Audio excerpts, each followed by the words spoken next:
John Wayne Gacy appeared to be an ordinary man. To his neighbors in suburban Chicago during the 1970s, he was a successful contractor, a community volunteer, and even a children's entertainer who dressed up as Pogo the Clown.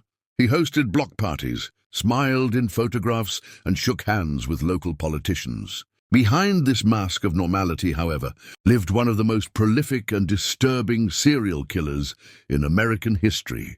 In public, Gacy played the role of a charismatic businessman. He was known for his charm, his jokes, and his ability to make others feel comfortable. But this same charm was a weapon. He used it to gain the trust of young men and teenage boys, often promising them construction jobs, money, or simply a place to hang out. His home became a trap, and once inside, many of his victims never walked out alive. When Gacy was arrested in December 1978, police discovered the horrifying truth: 29 bodies buried beneath the crawl space of his home, with additional victims discarded in nearby rivers. In total, 33 young men and boys were murdered. The shock of the case wasn't only in the number of victims, but in the fact that Gacy lived such an ordinary life in plain sight. His confessions and interviews, recorded after his arrest, revealed not just the crimes, but the terrifying psychology of a man who could laugh and smile while describing unspeakable acts. Gacy initially denied his involvement. In early interviews, he insisted that he was framed, claiming that others were responsible. But as the evidence mounted, his tone shifted. Gradually, he began to speak more openly, revealing fragments of the nightmare that had been hidden beneath his home. In recorded interviews, Gacy described his methods with disturbing calmness. He would lure young men into his house, sometimes under the promise of work, sometimes through friendship. Once there, he introduced what he called the handcuff trick. He convinced his victims to put on the cuffs, pretending it was a harmless game. Once the locks clicked, the victims realized too late that there was no escape. With cold precision, Gacy detailed how he buried many of the bodies himself. He spoke about digging trenches in the crawl space, using lime and concrete to hide the stench. At one point, he bragged about the efficiency with which he managed his work, as though the murders were simply another business project. What makes Gacy's confessions so unsettling is not only the content, but the way he delivered them. He spoke casually, laughed inappropriately, and sometimes slipped into third person, as if distancing himself from responsibility.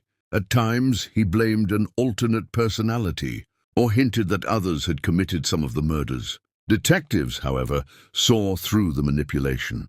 His detailed knowledge of where the bodies were located and how they were buried could only come from the killer himself. Listening to Gacy was like listening to a man who understood exactly what he had done, yet refused to show remorse. In one particularly chilling statement, Gacy admitted, "I've killed 33. He then added, "But remember, I'm not the only one.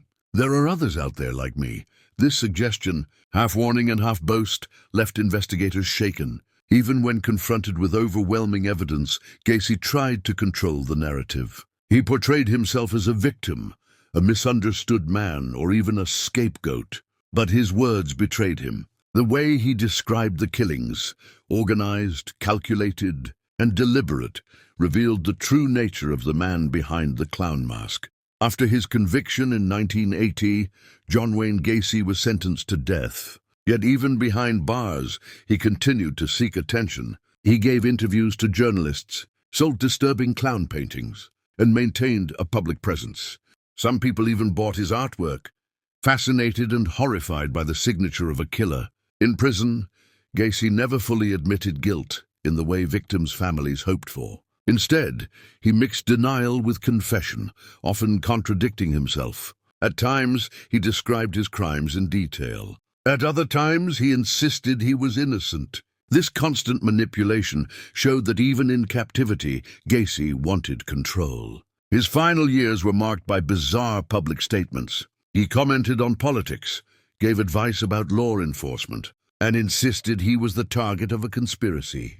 Yet, whenever he spoke about the murders, his words carried the same chilling absence of remorse.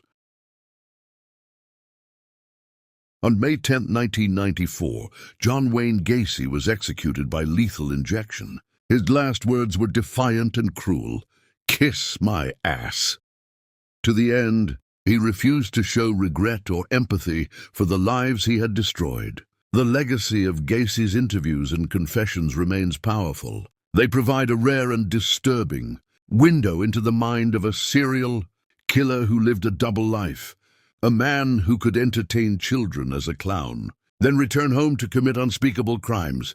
For investigators, psychologists, and the public, Gacy's case is a warning. Evil can hide in plain sight, behind a smile, a handshake, or even a clown's painted face. His words, his laughter, and his confessions remind us that some monsters do not wear masks only on Halloween. They live among us pretending to be ordinary, until the truth finally emerges. John Wayne Gacy's story remains one of the most disturbing examples of hidden evil in modern history. Decades after his execution, his name still provokes fear, fascination, and disbelief. What makes his case uniquely terrifying is not just the number of lives he stole, but the contradiction between the man he appeared to be and the reality of who he was. On the surface, Gacy was a friendly contractor, a community volunteer, and even a children's entertainer. He threw parties for his neighbors, shook hands with politicians, and smiled in photographs. Yet behind this carefully constructed mask, he committed atrocities that shocked the world. The horror of Gacy lies in this duality. He lived in plain sight, blending seamlessly into his community, while 33 young men and boys vanished into the darkness of his home. His interviews and confessions only deepened the nightmare. Instead of remorse, he often showed arrogance, laughter, and manipulation. He described the handcuff trick as though it were a harmless game. He talked about digging trenches in his crawl space as though it were just another project. Sometimes he denied responsibility. Other times he bragged, always trying to keep control of the narrative. For psychologists and investigators, these words became a case study in narcissism and the absence of empathy. They revealed how predators exploit trust, how charm can be a weapon, and how a person can live a double life for years without raising suspicion. For the families of his victims, however, his words were cruel reminders. Many hoped for an apology, a moment of regret, or even acknowledgement of guilt. Instead, Gacy's final act was defiance. His last words before execution, "Kiss my ass," captured his refusal to accept responsibility until the very end. Yet despite his attempts to manipulate how he would be remembered, history has stripped away his masks. He is not remembered as a businessman, a volunteer, or a clown. He is remembered as a murderer, a manipulator, and one of the most infamous serial killers of the 20th century. His crimes overshadow everything else, and his name has become a warning about the dangers of hidden evil.